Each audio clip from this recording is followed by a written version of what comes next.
하겠습니다. 참으로 고마우신 하나님, 감사합니다. 정말 모든 것이 하나님의 은혜였음을 저희들로 고백하게 하심에 감사합니다. 주의 은혜를 우리가 구원을 얻게 하여 주시고, 지금까지 우리의 믿음을 지켜주시는 하나님, 그리고 앞으로도 우리의 믿음을 보존 유지해 줄 것을 약속해 주시는 하나님, 그런 말미암아 우리가 확신을 갖고 살아가게 하여 주시옵소서. 때로는 우리가 이 땅에 살아가면서 참 많은 일이 있어 그 모든 일들을 우리가 다 이해할 수는 없지만 그 모든 일 가운데 하나님이 함께 하심을 잊지 않게 하여 주시옵소서. 하나님이 모든 것을 합력하여 선을 이루시며 모든 것을 우리의 유익을 위해서 우리 인생 가운데 일을 벌리시고 있다라는 것 저희들로 잊지 않게 하여 주시옵소서. 특별히 이 밤에 우리가 전도서를 통해서 다시 한번 믿음으로 인생을 본다라는 의미에 대해서 저희들이 생각해 보려고 합니다. 이 시간 다시 한번 주님께서 축복해 주시고 주의 말씀해 주시는 참된 위로와 기쁨을 맛보는 귀한 성경 공부가 되게 하여 주시옵소서. 이 시간 우리와 함께 하시는 하나님께 감사하옵고 예수님의 이름으로 기도합나이다.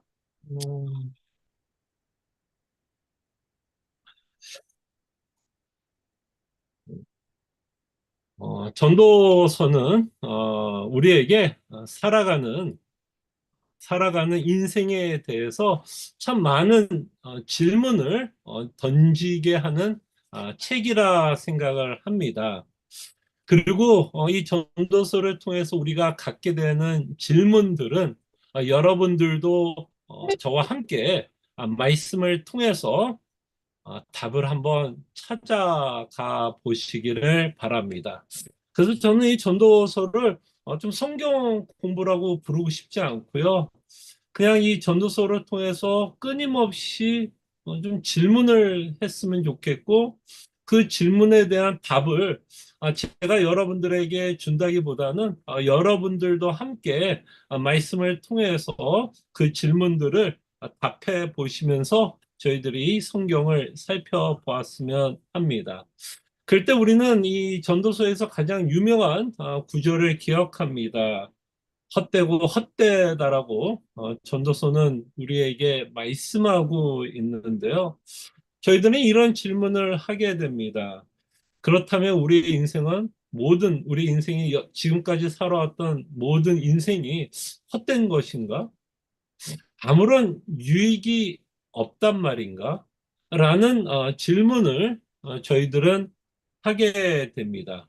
유익한 것이 없다라는 이야기를 전도서가 하려고 하는 것인지 아니면 어떤 면에서 어떤 삶을 살아간다면 우리에게 유익이 될까라는 질문을 하게 됩니다. 그래서 여러분들도 이 전도서를 읽으시면서 묵상하면서 드는 생각들, 질문들을 한번 답해 보시기를 바랍니다. 오늘은 여러분들과 함께 전도서 1장 3절에서 11절 말씀을 살펴보는데요. 제목을 한번 이렇게 적어 봤습니다. 헛된 인생을 생각하며. 그래서 이 3절부터 11절은 구체적으로 솔로몬은 왜 우리 인생이 헛되다라고 고백하고 있는지에 대한 좀 구체적인 내용들을 저희들이 오늘 좀 생각해 보도록 하겠습니다. 그래서 요 질문을 한번 여러 번 생각해 보세요. 헛된 인생 가운데 유익한 인생이라는 어떤 인생일까? 헛된 인생 가운데 유익한 인생이 있다면 좀 질문을 만드는 게 언제나 저는 어렵더라고요. 자, 무슨 얘기인지 아시겠죠? 헛된 인생 가운데 유익한 인생이라면 어떤 인생이 유익한 인생일까를 여러분들이 한번 좀 생각해 보시면서 오늘 구절을 저희들이 생각해 보도록 하겠습니다. 자, 전도서 1장 3절에서 11절 하나님의 말씀 제가 일단 봉독해 드리고요. 저희들이 한번 생각하겠습니다. 해 아래에서 수고하는 모든 수고가 사람에게 무엇이 유익한가? 한 세대는 가고 한 세대는 오되 땅은 영원히 있도다. 해는 뜨고 해는 지되 그 떴던 곳으로 빨리 돌아가고 바람은 남으로 불다가 북으로 돌아가며 이리 돌며 저리 돌아 바람은 그 불던 곳으로 돌아가고 모든 강물은 다 바다로 흐르되 바다를 채우지 못하며 강물은 어느 곳으로 흐르든지 그리로 연하여 흐르느니라. 모든 만물이 피곤하다는 것을 사람이 말로 다 할 수는 없나니 눈은 보아도 족함이 없고 귀는 들어도 가득 차지 아니하도다. 이미 있던 것이 후에 다시 있겠고 이미 한 일을 후에 다시 할지라 해 아래에는 새 것이 없나니 무엇을 가리켜 이르기를 보라 이것이 새 것이라 할 것이 있으랴. 우리가 있기 오래전 세대들에게도 이미 있었느니라. 이전 세대들이 기억됨이 없으니 장래 세대도 그 후 세대들과 함께 기억됨이 없으리라. 아멘. 저희들이 전도서를 읽어보면 굉장히 우리를 좀 허무하게 만들고 좀 공허하게 만드는 그런 좀 효과가 있는 것 같은데 이 전도서는 반드시 복음과 함께 읽어야 합니다. 예, 복음과 함께 읽어야 돼요. 복음과 함께 읽지 않으면 그냥 허무한 우리 인생 이렇게 끝나는 거예요. 그러나 복음이 있기 때문에 우리는 이 전도서가 우리에게 전하고자 하는 그 허무함을 인정하게 되고 복음을 더욱더 붙들고 믿고 살아가게 하는 효과가 있다라는 것을 저희들은 좀 생각하게 됩니다. 그래서 예수 그리스도의 복음으로 우리는 이 전도서를 계속해서 살펴봐야 할 것입니다. 자, 그럴 때 이제 솔로몬이 구체적으로 자신의 인생을 돌아보면서 무엇이 그토록 헛되고 허무하고 공허하다라고 고백하고 있는지 여러분들과 생각해 보도록 하지요. 자, 3절에 볼게요. 3절이 이렇게 시작합니다. 해 아래서 수고하는 모든 수고가 사람에게 무엇이 유익한가? 어떠세요, 여러분? 이런 생각 해보신 적 있으신가요? 여러분들도 이민 생활하면서 지금까지 열심히 살아왔잖아요. 그죠? 굉장히 열심히 살아왔고, 뭐 앞으로도 또 열심히 살아갈 것이라 생각을 하는데요. 그렇게 열심히 살아가면서 좀 이런 생각 해보신 적 있으세요? 지금 내가 뭐 하고 있는 거지? 무엇을 위해서 이토록 열심히 살아가고 있을까? 라는 생각을 좀 고민을 좀 해보신 적 있으신가요? 아니면 그냥 하루하루 바빠서 그냥 하루하루 살아가는 게 힘들어서 그냥 하루가 너무 바삐 들어가서 뭐 그런 생각 없이 지금까지 달려올 수도 있을 것 같습니다. 근데 여러분들이 한번 곰곰이 좀 생각해 보면 아마 한 번쯤은 여러분들이 고민을 해봤을 거예요. 내가 왜 이토록 열심히 살았는가? 또는 내가 어떤 유익을 얻고자 이렇게 열심히 살았는가라는 질문을 한 번쯤은 해봤을 것입니다. 그때 여러분들은 그 질문에 어떻게 대답했어요? 내가 이토록 지금까지 왜 열심히 살았을까? 무엇을 위해서 살았을까? 나는 어떤 목적을 이루기 위해서 열심히 살았을까? 뭐, 그럴 때 우리는 참 많은 대답, 여러 가지 대답을 가질 수 있겠지만, 아마 여러분들이 아마 열심히 살아왔던 목적 중에 하나가 있다면, 이거는 뭐, 좋고 나쁨의 건 아닐 것 같아요. 생존을 위해서, 미국에서 살아남기 위해서 열심히 살았다면, 사실 열심히 살아왔던 가장 큰 목적 중에 하나가 있었다면 아마 돈을 벌기 위해서 열심히 살았을 거라고 생각이 듭니다. 지금도 여러분들이 열심히 산다면 아마 돈을 벌기 위해서 열심히 살 겁니다. 그래서 여러분들은 미국 생활 20년, 30년 생활하면서 어떤 유익이 있었다면 미국에서 살아가면서 어떤 뭐 생존뿐만 아니라 조금 더 넉넉하게 살아가고 있다면 지금 이 땅에서 어떠한 유익을 누리면서 살아가고 있다라고 생각해 볼 수 있을 것 같아요. 그래서 여러분들이 열심히 살아온 것만큼 또 하나님은 여러분들에게 또 이 땅에서 살아갈 수 있도록 물질적으로 또 축복을 누리면서 살아가고 있을 것이라 생각을 합니다. 그래서 돈을 버는 것에 대한 어떤 유익을 여러분들은 아마 맛보면서 살았을 것입니다. 자, 그렇다면 그것이 유익이 없었다라고 얘기할 수 있을까요? 뭐 돈을 벌어서 이 땅에서 살아가기 위해서 돈을 벌었다라면 그것이 유익이 없다라고 말할 수 있을까요? 분명히 유익이 있었다라고 말을 할 수 있을 것입니다. 근데 참 재밌게도 이 돈에 대해서 이 잠언서에 보면 굉장히 무서운 이야기를 하고 있는 것을 우리는 보게 됩니다. 잠언서에 보면 이렇게 말씀을 해요. 돈이 갖고 있는 헛됨에 대해서 이렇게 말합니다. 잠언서 11장 4절을 보면 이렇게 말을 해요. 재물은 진노하시는 날에 무익하나 공의는 죽음에서 건지느니라. 자, 우리가 평생 열심히 살아왔습니다. 그래서 돈이 주는 유익을 우리는 누리면서 이 땅에 살아갑니다. 그것에 대해서 우리는 하나님께 참 감사한 고백을 하면서 살아갑니다. 그럼에도 불구하고 이 돈에 대해서 잠언서는 뭐라고 말을 하는 거죠? 재물은 진노하시는 날에 무익하다. 이게 무슨 말을 하는 걸까요? 여러분 한번 곰곰이 생각해 봐요. 재물은 진노하시는 날에 무익하다. 그러니까 전도서의 말로 표현하자면 이렇게 표현할 수 있을까요? 재물은 진노하시는 날에 헛되도다. 이렇게 표현해도 괜찮을까요? 그렇죠. 그럼 왜 이 잠언은 재물이 갖고 있는 분명히 유익이 있잖아요. 그죠? 돈이 주는 유익이 있잖아요. 돈 없이 우리는 이 땅에 뭐 엄밀히 말하면 살아가기 쉽지 않잖아요. 분명히 돈이 주는 유익이 있음에도 불구하고 왜 잠언서는 이렇게 말할까요? 재물은 진노하시는 날에 무익하다. 어떤 의미예요, 여러분? 자, 아마 이 잠언서가 우리에게 말씀하는 가장 무서운 점은 이 내용을 말하고 싶은 것 같아요. 돈은, 그죠? 재물은 하나님의 진노하는 날에 하나님의 심판을 막아주지는 못한다라는 거죠. 무슨 말인지 아시겠죠? 분명히 돈은 이 땅에 살아가면서 우리에게 필요한 것이고 하나님께서 필요한 것만큼 채워주시는데 문제는 우리가 그토록 유익하게 생각하는 돈, 이 돈이 심판의 날에 우리 그 심판을 막아줄 수 있느냐라는 거예요.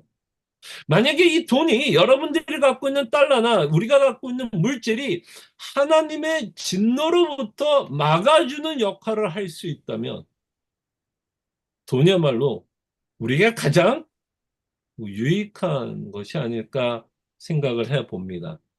그러나 잠언서는 우리에게 굉장히 직접적으로 말씀합니다. 재물은 진노하시는 날에 보익하다.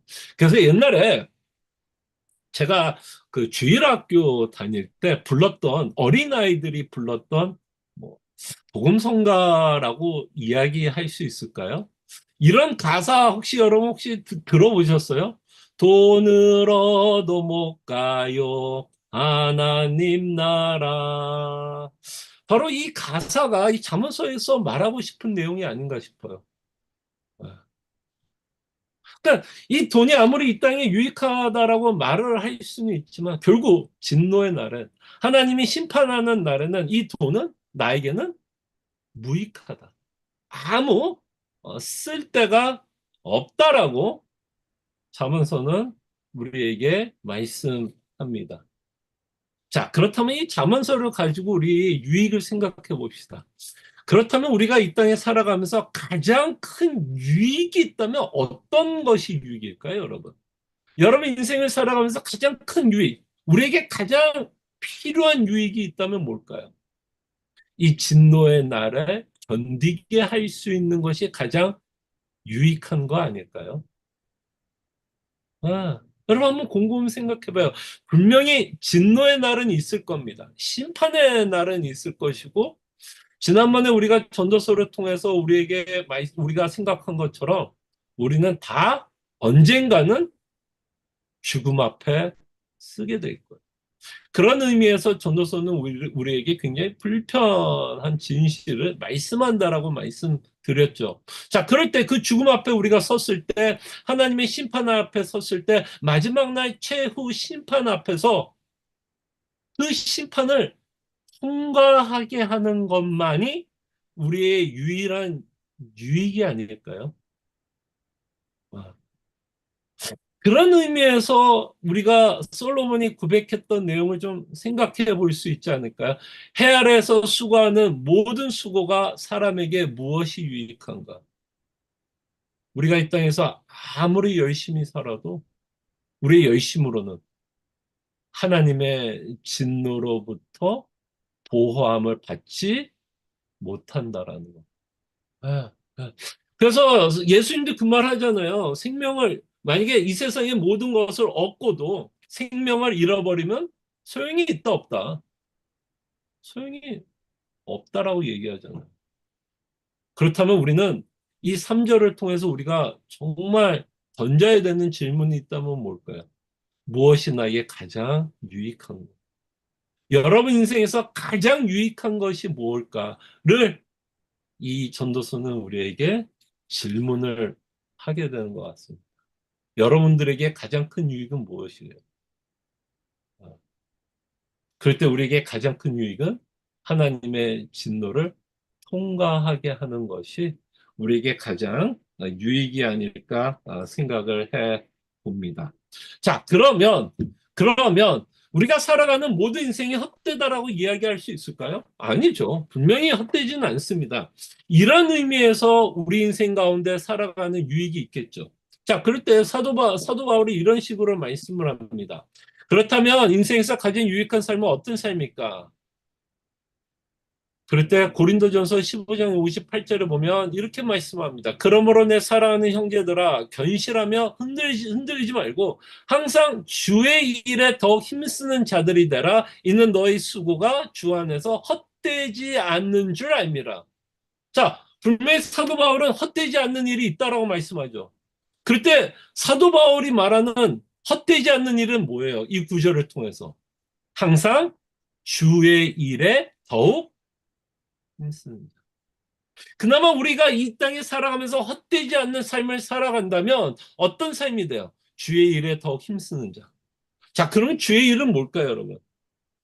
주의 일은 뭘까요? 자, 전도서에서 말하는 주의 일, 인간의 본분이 뭐였죠? 여러분 기억나시죠? 지난주에도 하나님의 말씀을 통해서 모세가 이스라엘 민족에게 하나님이 요구했던 삶이 있었다라고 말씀을 했고, 전도서를 통해서도 인간의 본분에 대해서 우리가 생각했죠. 그럴 때 모세도 그랬고, 전도서도 그랬고, 똑같은 말이 뭐죠? 하나님을 경외하고 하나님의 말씀에 하나님의 명령을 지키며 살아가는 것. 그것이 어떤 일일까요? 주의 일. 그럴 때 하나님을 경외하는 삶. 그리고 하나님의 삶, 하나님을 경외하는 삶은 곧 하나님께서 주신 설명서대로 주님이 주신 명령대로 살아가는 것. 그럴 때 여러분 쉽게는 뭘 생각하면 돼요? 직접적으로 우리가 가장 쉽게 생각할 수 있는 명령은 십계명. 우리가 십계명을 통해서 살펴봤잖아요. 그 십계명의 인생을 살아갈 때 그나마 헛된 삶 가운데서 유익한 삶이 되겠죠. 그죠? 십계명을 지키는 삶. 그 다음에 주의 일 가운데 또 뭐가 있을까요? 그때 저는 좀 이 주의 일을 꼭 뭔가를 한다라고만 생각하지는 않았으면 좋겠어요. 물론 주의 일 가운데서는 뭔가를 우리의 손발을 움직이는 일을 가장 먼저 생각을 하겠지만 사실은 주의 일 가운데서는 이런 것도 주의 일이 아닐까요? 하나님을 알아가는 것. 이것도 주의 일 아닐까요? 예수 그리스도를 알아가는 것. 예수 그리스도의 복음을 알아가는 것. 저는 이것도 주의 일이다라고 여러분들에게 감히 말합니다. 주의 일이라면 그냥 뭐 뭔가 손발을 움직여서 우리가 직접 어떻게 움직이는 것만을 우리는 주의 일이라고 생각하지 않았으면 좋겠습니다. 그때 주의 일은 분명히 하나님을 알아가는 일, 복음을 알아가는 일. 그리고 주의 일은 십계명뿐만 아니죠. 사도 바울은 어떤 일도 주의 일이라고 그러죠. 이것이 하나님의 뜻, 주 안에서 뜻이라고 말했던 내용 중에 하나, 여러분들이 굉장히 잘 아는 데살로니가 전서에서 나오는 이것이 주의 뜻, 뭐였죠? 항상 기뻐하고, 범사에 감사하며, 쉬지 않고 기도하는 것. 그러면 여러분들이 정말 유익하게 살아가는 인생은 뭐예요? 예수 그리스도의 복음으로 말미암아 어떤 상황 가운데서도 범사에 감사하며 살아간다면, 또 어떤 상황 가운데서도 주의 복음으로 말미암아 항상 기뻐하며 즐거워하며 살아가고 있다면 그것 또한 하나님의 명령을 지키는 삶입니다. 자, 그럴 때 월요일부터 수요일까지 살아왔던 여러분들 열심히 사셨죠. 이번 주도 계속해서 열심히 사실 거라 생각을 합니다. 그러나 여러분, 정말 범사에 감사하려고 열심히 사셨습니까? 범사에 열심히, 이렇게 표현해야겠네요. 범사에 열심히 감사하셨습니까? 그죠? 그리고 감, 항상 즐거워하려고 열심을 내셨습니까? 정말 주님이 주시는 참된 은혜 가운데 살아가려고 애를 쓰셨습니까? 그래서 전도서는 우리에게 이런 질문을 던지게 됩니다. 분명히 우리 인생은 헛된데 그 헛된 삶 가운데서도 주의 일을 한다면 주님께서 명령하신 일을 정말 헌신하고 결단하며 살아간다면 그 안에는 충분한 유익이 있고 헛되지 않다라고 사도 바울은 말씀합니다. 또 한 구절을 볼게요. 또 헛되지 않는 우리 삶을 살아간다면 그런즉 너희가 먹든지 마시든지 무엇을 하든지 다 하나님의 영광을 위하여 하라. 여러분 오늘 하루 일하셨죠? 무엇을 위해서 열심히 일하셨습니까? 무엇을 위해서 열심히 일하셨어요? 다만 생존을 위해서만 열심히 일하셨습니까? 그렇다면 그것이 헛된 인생일 수도 있겠죠. 다만 생존을 위해서라면. 그러나 그 일도 정말 헛되지 않는다면 그 일을 허락해 주신 하나님께 감사하고 그 일 가운데서도 성화를 이루기 위해서 삶의 터전 가운데서도 예수 그리스도를 닮아가는 삶을 살아가기 위해서 오늘 하루를 살아가셨더라면 그 안에서 주의 영광을 어떻게든 드러내려고 애를 쓴 하루가 되었다면 여러분들의 그 일도 유익이 있었겠죠. 그리고 하나님께서 주신 이 삶이 청지기적인 마인드로 살아왔다면, 그죠? 청지기적인 마인드로 여러분들이 오늘 하나님께서 주신 일을 최선을 다해서 일을 했다면, 그것도 하나님께 영광이 되는 삶이 될 것이고, 그렇게 살았다면, 그것이 우리에게 큰 유익이 되며 살아왔던 하루가 아니었을까 생각을 해 봅니다. 저는 하나님께 영광을 돌리는 걸 다만 주일날 11시부터 12시라고 말하고 싶지 않습니다. 11시부터 12시는 당연히 여러분들이 하나님께 영광을 돌리기 위해서 예배하는 것 너무 당연합니다. 그러나 우리는 11시부터 12시만 하나님께 예배하는 삶을 살아가는 자들이 아니죠. 그날만 하나님께 영광을 돌리는 삶이 아니죠. 우리의 전체적인 삶 가운데서. 그런즉 너희가 먹든지 마시든지 무엇을 하든지, 그죠? 주 7일 24시간 다 하나님의 영광을 위하여 하라. 이럴 때 그나마 우리의 헛된 삶 가운데 정말 주님이 주시는 유익 가운데 우리가 살아가게 될 것입니다. 자, 그럴 때 우리의 모든 삶이 주의 뜻 가운데 살아갈 때 그것이 참으로 헛되지 않는 삶이 되지 않을까 생각을 해 봅니다. 그래서 주의 뜻이면 야고보서 4장 15절도 우리가 기억했으면 좋겠습니다. 너희가 도리어 말하기를 주의 뜻이면 우리가 살기도 하고 이것이나 저것을 하리라 할 것이거늘. 자, 그럴 때 우리에게 가장 유익한 것이 있다면 헛되지 않는 일이 있다면 어떤 일을 할 때 헛되지 않을까요? 주의 뜻이면.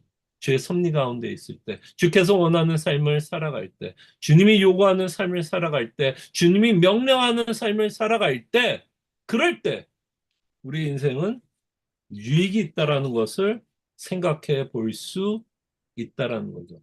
그렇지 않을 경우에는 사실은 뭐가 된다라고 솔로몬이 말을 하고 싶은 걸까요? 그렇지 않을 경우 모든 것이 헛되다라고 솔로몬은 말씀하고 있지 않나 생각을 해 봅니다. 그래서 우리의 삶 가운데서 하나님께서 허락한 그 모든 상황 가운데서 과연 예수를 믿는 자로서 우리가 어떻게 살아가야 할지를 저희들은 고민해야 됩니다. 여러분들 이 안에 다 가족들이 있죠. 그러면 가족들이 있다면 분명히 하나님은 그 가족 관계 안에서 어떻게 살아가기를 명령하시나요? 안 하시나요? 명령하잖아요. 여러분들 돈을 벌 때도 그 돈을 어떤 식으로 벌어야 되고 어떤 식으로 사용해야 될지 하나님께서 명령하시나요? 명령하지 않나요? 명령하시잖아요. 정말 성경을 보면 많은 원리들을 보게 됩니다. 우리가 처한 모든 삶 가운데서 우리가 어떤 삶을 살아가야 할지 구체적으로 우리에게 원리를 제공하고 있다라는 것. 그래서 끊임없이 헛되지 않는 삶을 살아가는 자들은 정말 어떻게 우리에게 주어진 상황 가운데 주의 뜻대로 살아가는 그 삶이 어떤 것인지를 끊임없이 고민하면서 살아갈 때 그것이 헛되지 않는 삶을 살아가는 것이라 좀 생각해 볼 수 있을 것이라 생각을 해 봅니다. 죄의 뜻이면. 자, 4절을 한번 볼게요. 4절. 한 세대는 가고 한 세대는 오되 땅은 영원히 있도다. 무슨 말일까요, 여러분? 지금 전도서는 무슨 얘기하고 싶은 거예요? 한 세대는 가고 한 세대는 오되 땅은 영원히 있도다. 굉장히 추상적이고 좀 오리무중에 빠지는 말씀을 하고 있는 것 같은데요.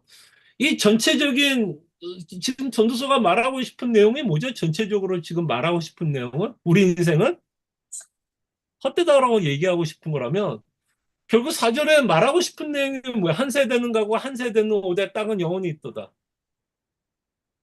인간의 역사 한 세대는 가고 한 세대가 오되 땅은 영원히 있도다. 그럼 뭐예요? 모든 인간의 역사는 다 헛되도다. 아. 그러니까 모든 인간의 역사가 헛되다라고 전도서는 말하고 싶은 것 같아요. 무슨 말인지 알겠죠? 아. 그러니까 솔로몬 자신이 살아왔던 세대만 헛된 게 아니라 그 전의 세대도 헛된 것이고 그 다음 세대에 살아가는 사람들도 어떤 삶을 살아갈 거라고 말씀하는 거예요. 헛된 삶을 살아가게 될 것이라는 것이죠. 그래서 우리 인생의 모든 것, 우리 인간의 어떤 인류 역사가 헛되다라고 굉장히 광범위하게 전도서는 말하고 있는 것 같아요. 그랬을 때 우리 인생의 헛됨은 어디서부터 시작했을까요, 여러분? 인생의 헛됨은 어디서부터 시작했어요? 어디서부터? 아담의 타락 후부터. 그죠? 아담의 타락 후부터 인생은 헛되게 살아갈 수밖에 없는 것. 그 인생이 헛되다라는 건 뭐죠? 70년, 80년 살아가는 그것에 의미가 없다라는 것은 아니지만 그 인생이 헛된 이유는 하나님의 진노와 심판에서 벗어날 수 있는 인간은 없기 때문에 아무리 이 땅에서 유익한 삶을 살았어도 하나님의 심판에서 벗어나지 못한다면 그의 인생은 뭐가 되죠? 헛되다라고 성경은 말씀합니다.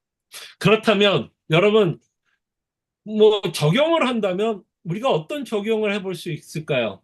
우리의 전 세대도 헛된 삶을 살았고 내가 살아가고 있는 세대도 헛된 삶을 살아갈 것이고 내 다음 세대도 헛된 삶을 살아간다면 여러분 우리가 할 수 있는 가장 유익한 일이 있다면 어떤 일이 가장 유익한 걸까요? 여러분 자녀들에게 여러분들이 할 수 있는 가장 유익한 것은 뭘까요? 여러분들이 갖고 있는 재산을 상속해 주는 것. 물론 여러분들이 재산이 있어서 자녀들에게 상속할 수 있다면 이 땅의 자녀들이 어떤 유익을 받고 살아가겠죠. 그러나 그것도 헛된 거라면 여러분들의 자녀를 위해서 여러분들이 해줄 수 있는 가장 큰 유익은 뭘까요? 가장 큰 유익은 뭘까요? 그리스도의 복음을 나누는 거겠죠. 왜? 그것만이 하나님의 진노에서 벗어나게 하는 것이기 때문에. 정말 여러분 지혜로운 자는 어떤 자가 지혜로운 자일까요? 정말 우리가 살아가는 인생이 헛되기 때문에 정말 이 헛됨에서 벗어날 수 있는 유일한 방법이 뭔지를 아는 자가 지혜로운 자일 거고 정말 나의 다음 세대도 결국 헛된 인생을 살아갈 수밖에 없는 삶을 살아간다면 내 자녀를 위해서 내가 해줄 수 있는 가장 큰 복은 뭘까요? 가장 큰 유익은 뭘까요? 이 땅에 살아가는 지혜를 가리키는 것이 아니라 정말 예수 그리스도의 복음을 가리키고 나누고 예수를 믿는 유익과 예수를 믿는 삶이 주는 소망과 위로를 나누는 것만큼 여러분들의 자녀를 위해서 해줄 수 있는 가장 큰 특권이 아니겠습니까? 그래서 여러분들에게, 여러분 자녀들에게는 여러분들은 어떤 이야기를 많이 하십니까? 여러분들의 자녀를 만나면 어떤 이야기로 가장 많이 이야기합니까? 여러분들의 자녀들이 이 땅에서 어떤 삶을 살아가는 거에 대한 이야기를 더 많이 하십니까? 아니면 여러분들이 믿고 있는 예수 그리스도, 여러분들이 믿고 있는 복음, 여러분들이 갖고 있는 소망에 관한 내용을 더 많이 이야기하십니까? 전도서는 우리에게 참 많은 질문을 던지고 있다라는 것 생각해 보시면 어떨까 싶습니까? 이 헛된 세상에 살아가고 있는 우리에게 가장 큰 유익은 복음이 아닐까 생각을 해 봅니다.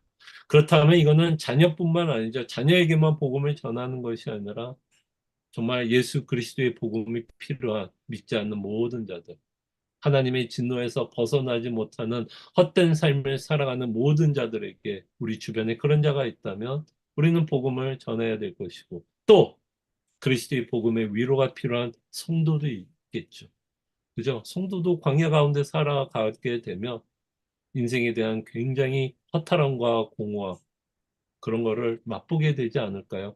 그럴 때 여러분들이 갖고 있는 소망, 여러분들이 갖고 있는 위로를 사랑하는 성도들에게 나눌 수 있지 않나 생각을 해 봅니다. 자, 8절을 한번 볼게요. 자, 8절에 보면 저는 이 8절이 결국 사도래요. 전도서가 말하고 싶은 헛됨의 가장 큰 이유가 8절이 아닐까 싶어요. 왜 솔로몬은 왜 우리 인생이 헛되다라고 이야기를 하는지에 대한 근본적인 이유를 8절에서 말씀하고 있지 않나 생각을 해봅니다. 여러분 잘 묵상해 보세요. 모든 만물이 피곤하다는 것을 사람이 말로 다 할 수는 없나니 눈은 보아도 족함이 없고 귀는 들어도 가득 차지 아니하도다. 자, 한번 이 8절을 우리가 한번 묵상해 봅시다. 자, 이 8절에서 왜 전도서는 인생이 피곤하다라고 말을 하는 거죠? 왜 이 전도서는 인생이 피곤하다 그래요? 왜 모든 만물이 피곤하다라고 말을 하는 이유가 뭐죠? 이 구절 안에서는 뭐가 없기 때문에, 뭐가 없어서 족함이 없고, 예, 족함이 없기 때문에, 다시 말씀드리면 만족함이 없기 때문에, 만족함이 없기 때문에 우리는 상당히 피곤한 인생을 살아갑니다. 아, 어떠세요, 여러분? 좀, 이 말에 공감이 가십니까? 공감이 가세요? 아, 만족함이 없는 우리의 삶. 제가 옛날에 그 가끔 이제 예화를 들어서 말씀을 드렸던 얘기인데요. 어떤 목사님이 어렸을 때 고백했던 내용인데요. 이 내용이 어쩌면 이 8절을 좀 설명하고 있는 내용이 아닐까 싶습니다. 굉장히 유명하신 목사님이에요. 나중에 혹시 누군지를 뭐 저에게 개인적으로 물어보면 누군지 밝혀 드릴게요. 이거는 뭐, 저희 그 부모님 세대 조금 밑에 계셨던 목사님이니까 굉장히 옛날 분입니다. 굉장히 못 먹고 못 살던 때의 이야기예요. 자, 못 먹고 못 살 때 그 어린 그 목사님이 그 부모님이 열심히 일을 해서 집을 하나 장만하게 되었습니다. 뭐 이제 옛날에 여러분 부모님 세대만 해도 모르겠습니다. 저희 부모님 세대만 해도 꿈이 뭐였을까요, 여러분? 한국에 살면서 아마 집을 사는 게 아마 가장 큰 꿈이었고 소망이었을 겁니다. 뭐 미국에 이민 오면서도 이 꿈은 뭐 다르지는 않았을 것 같아요. 내 집 마련하는 거. 참 어렸을 때 저희 부모님도 자기 집 마련하는 것이 열심히 돈을 벌었던 이유 중에 하나였던 것 같아요. 자, 근데 그 목사님, 이제 부모님이 알뜰살뜰해서 돈을 벌었습니다. 돈을 벌었어요. 그래서 그 목사님이 드디어 자기 방이 생겼다고 합니다. 야, 그럼 뭐 정말 좀 웬만한 집을, 좀 좋은 집을 거의 하셨나 봐요. 자기 방이 생겼다라는 거. 그런데 정말 그 목사님이 그 집이 생겼을 때요, 너무너무 기뻤대. 자기 방이 생겨서. 그래서 매일같이 그 방을 쓸고 걸레질을 했대요. 너무너무 기뻐서 자기 방이 생겨서. 근데요, 그 목사님이 뭐라 그러는지 알아요? 그 마음이 딱 한 달 가더래요. 딱 한 달 가고, 그 다음에 무슨 말을 했는지 알아요? 아, 왜 내 방은 왜 이렇게 작지? 그러면 이 말에 좀 공감이 갔어요? 저는 이 말이 여러분들이 공감을 하면 전도서 8절이 무슨 말 하는지 알 거예요. 예. 모든 만물이 피곤하다는 것을 사람이 말로 다 할 수 없나니 눈은 보아도 뭐가 없어요? 조카. 결국 그 목사님이 그렇게 이야기했던 이유 중에 하나는 뭐예요? 우리가 족하지 못한 이유가 있다면 뭐죠, 결국? 그분이 족하지 못했던 이유를 좀 너무 좀 단순하게 이야기하는 걸 수 있지만 결국엔 뭐야? 자신이 갖고 있는 뭐 때문에? 욕심, 정욕, 탐욕. 우리의 욕심은 우리를 만족하게 하지 못한다라는 거예요. 어때요, 여러분? 공감이 가십니까? 진짜 여러분 끄덕끄덕 해주신 분 가니까 너무 좋네요. 맞아요. 정말 우리의 욕심은 우리가 먹고 살만 해도 뭐라고 고백하게 할까요? 부족해, 부족해, 부족해. 나는 더 가져야 되는데. 아, 그러니 우리 인생이 뭐 할 수밖에 없어요. 피곤할 수밖에 없죠. 만족함이 없기에 피곤할 수밖에 없게 됩니다. 그래서 이 전도서가 우리에게 말하는 건 족함이 없다라는 것을 통해서 사실은 우리 마음속에 무엇을 책망하는 거죠? 사실 우리가 헛된 인생을 살아가는 이유 중에 하나가 만족함이 없는 건데 그 만족함이 없게 만드는 이유는 결국 우리 안에 있는 무엇 때문에? 욕심, 욕심, 욕심, 욕심. 아, 네. 최근에 혹시 여러분 욕심 때문에 피곤한 적 있으세요?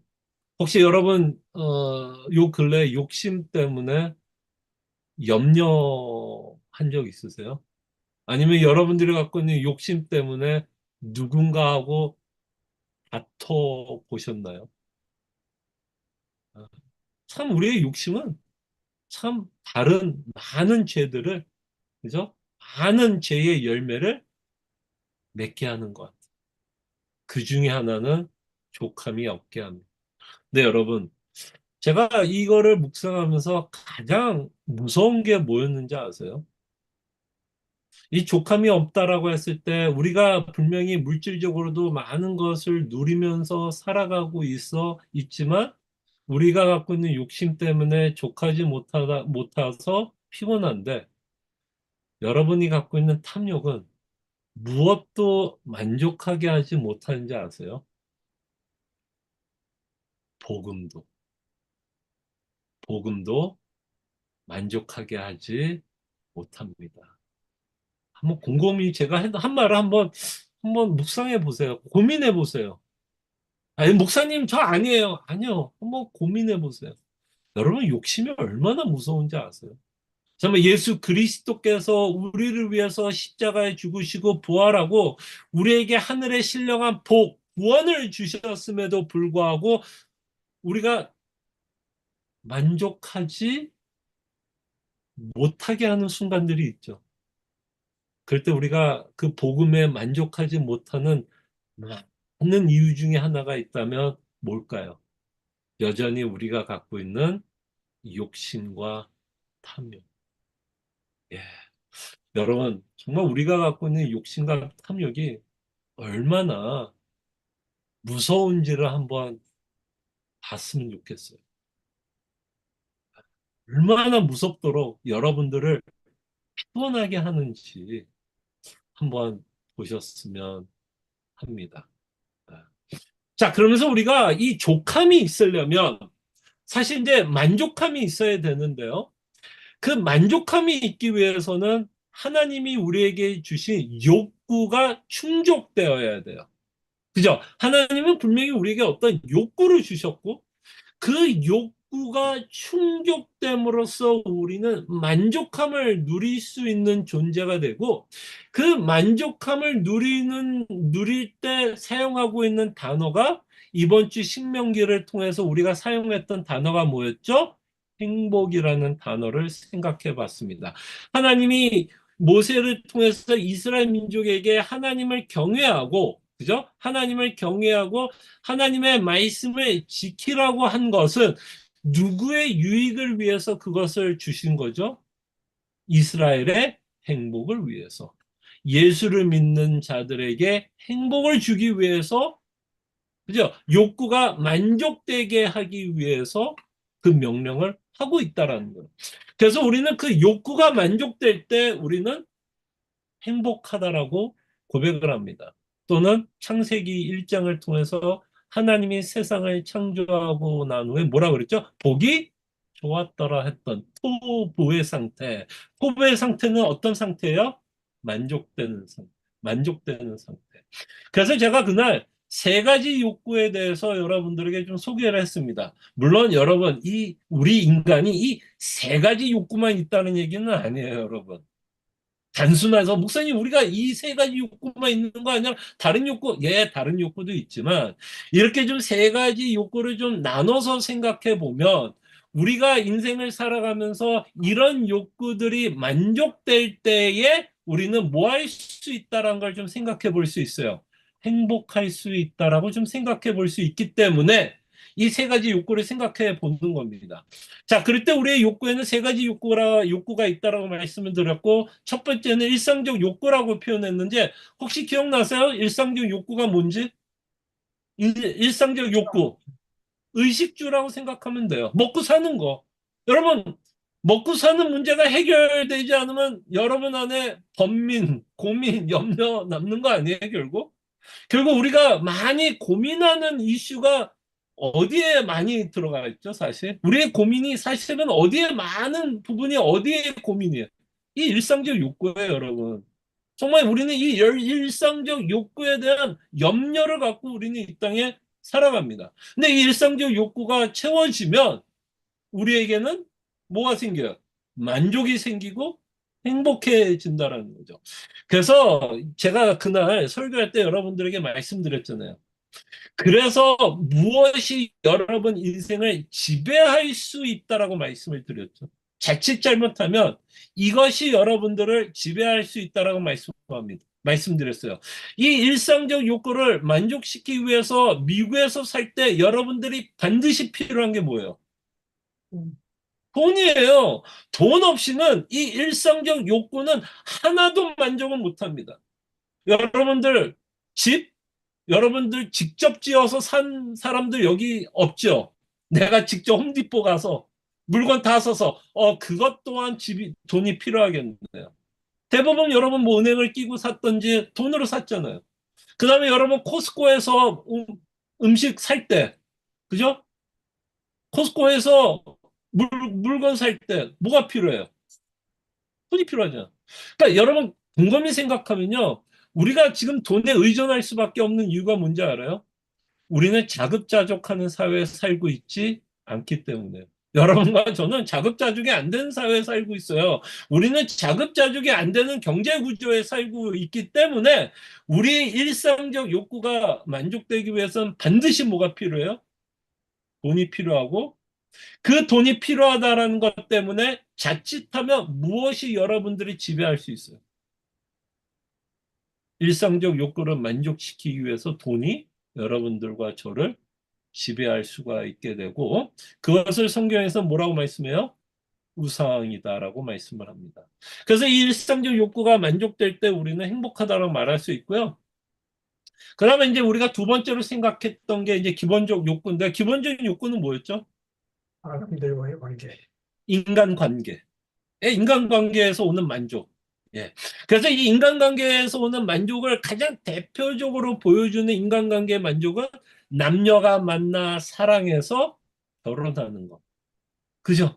그것을 통해서 인간관계가 얼마나 중요한지를 우리는 알게 됩니다. 우리가 아무리 상처받고 우리가 다시는 사람들과 교제하지 않겠다, 나 혼자 살아가겠다라고 이야기하는 사람조차도 사실은 뭐를 느끼면서 살죠? 외로움과 고독함을 느끼게 되면 그 사람에게는 만족함이 있다, 없다? 없어요. 하나님이 인간을 창조했을 때 어떤 욕구를 줬죠? 인간 관계 안에서 만족함을 얻을 수 있도록 인간을 창조했어요. 그렇기 때문에 인간관계가 깨지는 것만큼 인간이 괴로운 게 없는 거예요, 여러분. 한번 곰곰이 생각해봐요. 왜 인간관계가 깨지는 게 그렇게 괴로울 수밖에 없을까요? 왜? 그 인간관계로 우리로 하나님은 만족하게 했고 행복하게 했기 때문에 우리가 갖고 있는 인간관계가 깨질 때 우리는 굉장히 괴로울 수밖에 없어요. 부부 관계든, 자녀 관계든, 부모 관계든, 교회 관계든. 그 관계가 깨질 때 인간은 굉장히 괴로울 수밖에 없습니다. 자, 마지막으로 여러분들과 생각해 보고 싶은 건 근본적 욕구입니다. 이 근본적 욕구가 인간에게 있어야 될 가장 궁극적인 욕구이고 만족되어야 되는 부분은 근본적 욕구예요. 자, 근본적 욕구는 결국 어떤 욕구냐면 하나님과의 하나님과의 관계 안에서 누리는 만족입니다. 그때 하나님이 인간을 창조했을 때 가장 큰 욕구가 뭐였을까요? 이 근본적 욕구예요. 하나님이 인간을 창조했을 때 인간이 가장 행복하고 만족하면서 살아갈 수 있는 그 방법은 이 근본적 욕구, 즉 하나님과의 관계 안에서 하나님과 사귐 안에서 하나님과의 교제 안에서 인간을 가장 행복하고 만족하게끔 창조하셨습니다. 자, 이 내용을 우리는 굉장히 잘 아는 것처럼 소위르문답 1번이 뭐죠? 인간이 제일 되는 목적은 무엇입니까? 하나님께 영광을 돌리고 즐거워하는 것. 결국 이 소위르문답 1번과 답이 요구하는 이 욕구는 결국 어떤 욕구예요? 그게 바로 근본적인 욕구예요. 하나님께 영광을 돌리고 그를 즐거워하는 것. 근본적 욕구. 그래서 인간은 근본적 욕구가 충족될 때 가장 큰 만족을 누리면서 살아갑니다. 근데 타락은 뭐죠, 여러분? 타락은 결국 뭐예요? 근본적 욕구가 단절된 거예요. 그러니까 인간은 어디에서 욕구를 가장 채우려고 애를 쓸까요?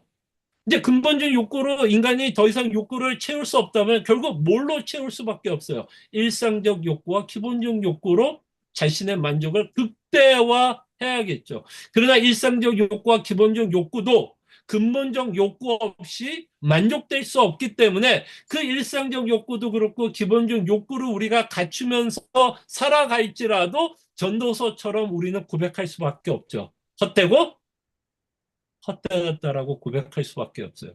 근본적 욕구가 충족되지 않는 한 일상적 욕구, 기본적 욕구가 아무리 채워져도 우리는 공허하고 허무한 인생을 살아갈 수밖에 없고 우리는 그런 사람들을 많이 보게 됩니다. 연예인들의 삶을 보십시오. 돈을 가진 자들 삶을 보십시오. 그렇게 돈이 많으면 굉장히 행복할 거라고 생각하지만 돈 많은 사람들의 끝을 한번 보십시오. 그들의 인생이 어떤 식으로 끝나는지. 결국 돈의 행복을 사지 못하고 있는 여러 뉴스들의 이야기를 우리는 듣게 됩니다.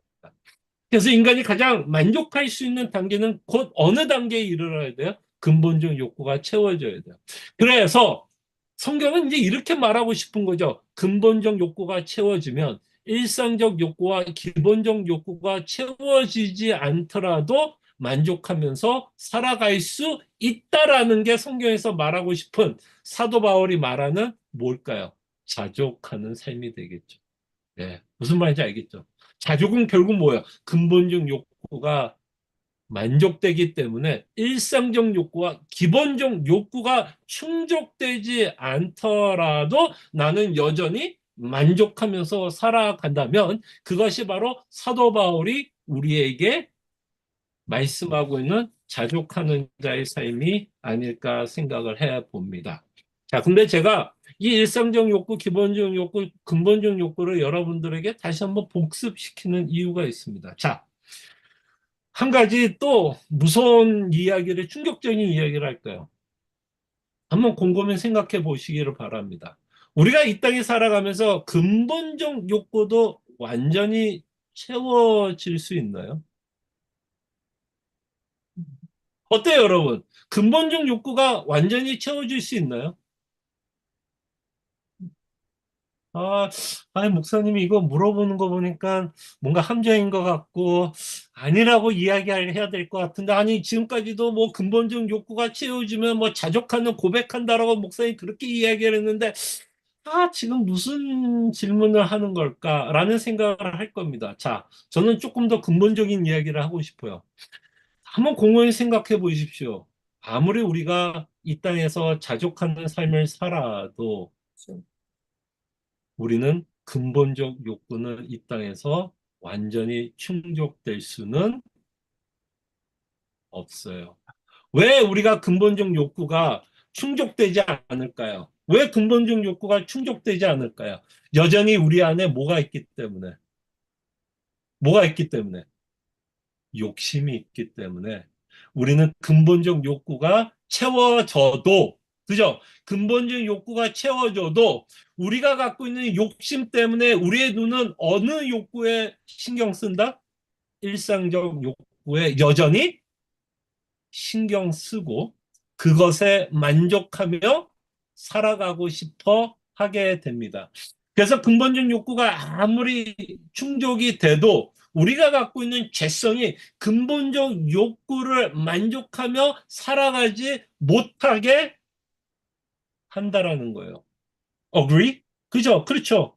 그래서 사도 바울이 오늘 여러분 혹시 카톡에 제가 올렸던 말씀 한번 읽어보셨어요? 사도 바울은 분명히 자족한다라고 고백해요, 안 해요?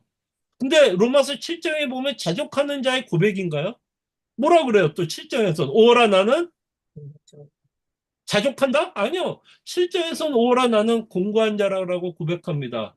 뭔가 만족되지 않는 부분이 있다 없다.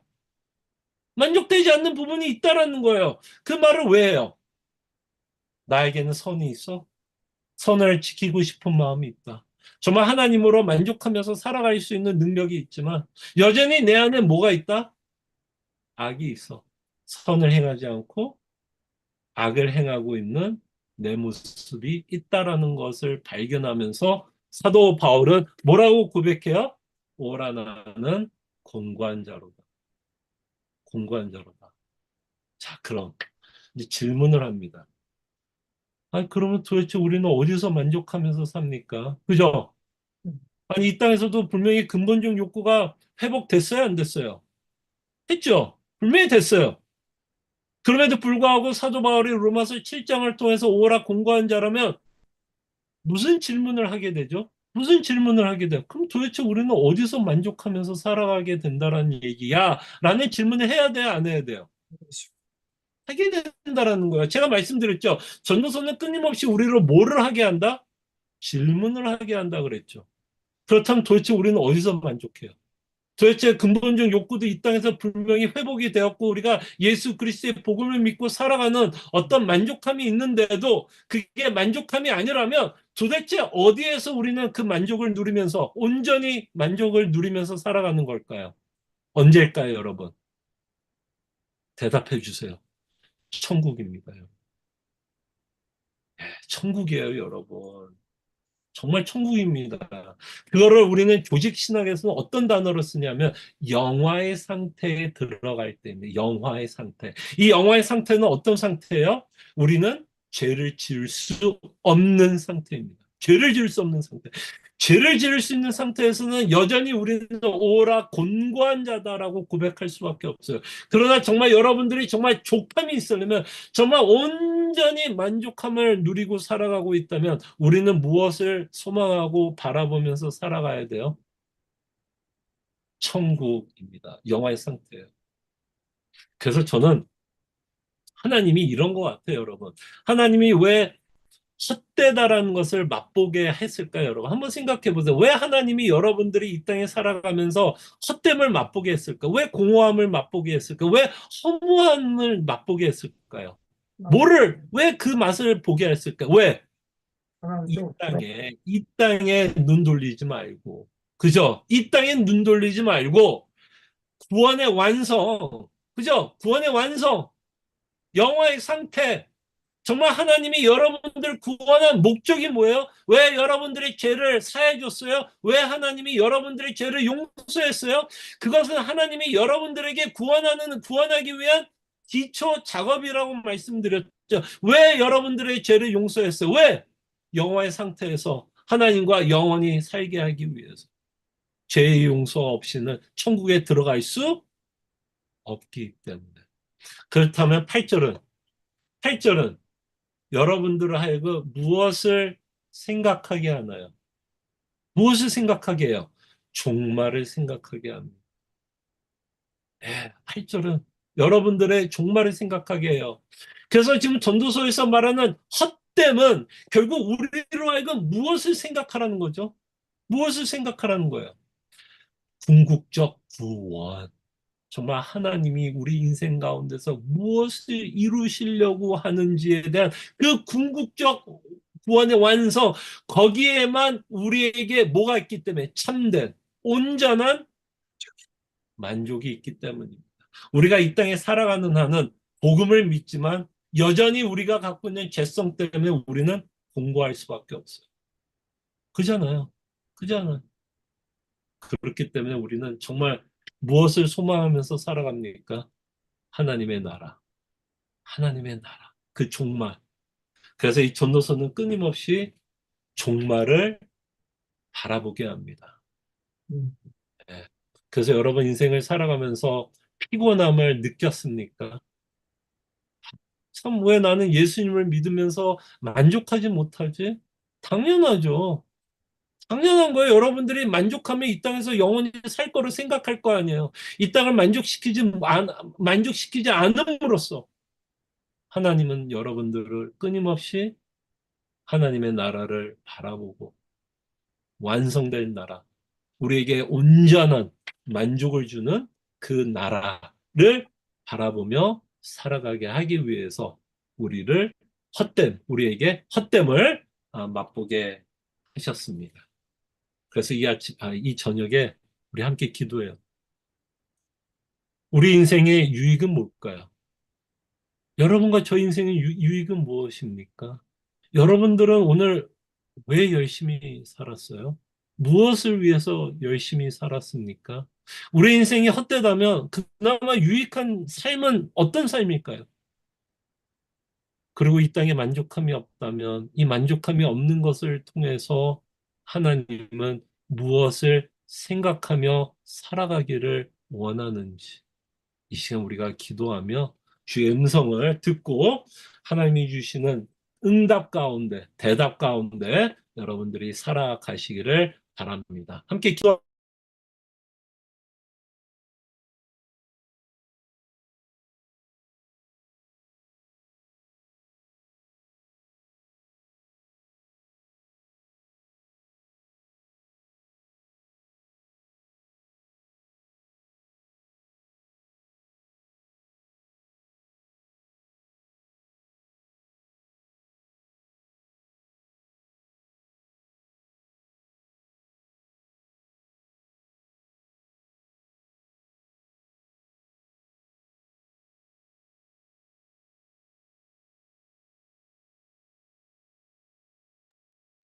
사랑하는 내가 풍성하신 주님, 다시 한번 전도서를 통해서 이 땅에 시선을 가둬두는 것이 아니라 하나님의 나라를 바라보며 살아가게 하여 주시옵소서. 하나님이 고의적으로 우리로 하여금 이 땅에 살아가면서 허무함과 공허함을 느끼게 하셨다면 그것이 얼마나 우리에게 큰 유익이 되고 있다라는 것 생각하게 하여 주시옵소서. 이 땅이 만족함이 없기에, 이 땅이 피곤하기에, 이 땅은 우리로 끊임없이 염려하며 근심하게 살아가게 할 수밖에 없는 땅이기에 우리로 하여금 하나님의 나라를 바라보며 살아가게 하기 위해서 이 전도서를 남겨두셨다라는 것 잊지 않게 하여 주시옵소서. 우리는 끊임없이 우리 자신에게 질문하기를 원합니다. 무엇이 헛되고 무엇이 유익한 삶인가? 끊임없이 우리가 이 전도서를 통해서 우리에게 질문하게 하여 주시고 우리 스스로 말씀을 피고 기도함으로써 주의 응답을 받는 귀한 하나님의 백성들 되게 하여 주시옵소서. 감사하고 이 모든 기도 예수님의 이름으로 기도합나이다. 아멘. 네, 감사합니다. 감사합니다. 끊임없이 전도서를 묵상하시면서 주의 은혜를 받으시기